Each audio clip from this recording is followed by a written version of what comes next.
বারাভি কি সুন্দর ঝাউবন, তারপরে ওই পারে হলো সমুদ্র। হ্যাঁ, সমুদ্রের পাড়ে আমরা একদম।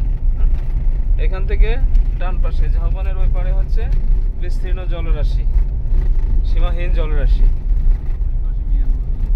আর বাম পাশে যদি আমরা দেখি বাদিকে এই যে পাহাড় দেখা যাচ্ছে মিয়ানমার, মিয়ানমার। এবং এই যে ফাঁকা জায়গা, এই ফাঁকা জায়গা হচ্ছে আমাদের সাবরাং, বেজার সাবরাং ট্যুরিজম পার্ক।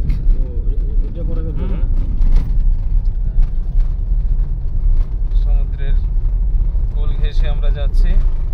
আমাদের বাবাজি গাড়ি চালাচ্ছেন।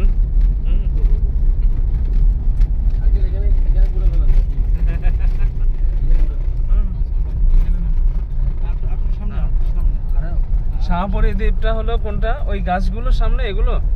হ্যাঁ স্যার, ওই যে সামনে যে বাড়িগুলো এটি শাহপুরী দ্বীপ। এই সামনে এই বাড়িঘরগুলো? জি স্যার, ওই যে সোজা সামনে যে। তাহলে ল্যান্ডের সাথে কানেক্টেড কোনো? আচ্ছা, আগে স্যার কানেক্টেড ছিল না। আচ্ছা, 2-3 বছর হয়েছে ওই রাস্তাটা হয়ে কানেক্টেড। হ্যাঁ। ওকে, ওখানে তো জনবসতি আছে। কেমন লোক সংখ্যা বসবাস করে ওখানে? সবই আছে। শাহপুরী দ্বীপ নামটা সুন্দর।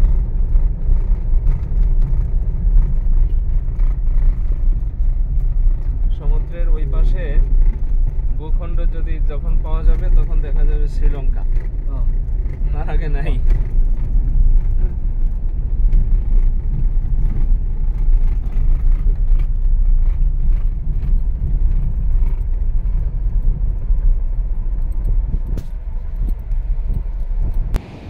আমরা টেকনাফে বেজার সাবরাং ইকোনমিক ট্যুরিজম পার্কে আমরা আছি। সাবরাং ট্যুরিজম পার্ক, বাম পাশে বঙ্গোপসাগর, তারপরে আমাদের আর ল্যান্ড নেই। দূরে, বহু দূরে শিলং বা শ্রীলঙ্কা।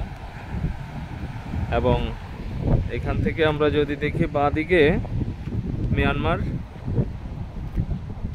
এই বিস্তীর্ণ ফাঁকা জায়গায় হচ্ছে সাবরাং ট্যুরিজম পার্ক। ব্যাপক কর্মযজ্ঞ চলছে।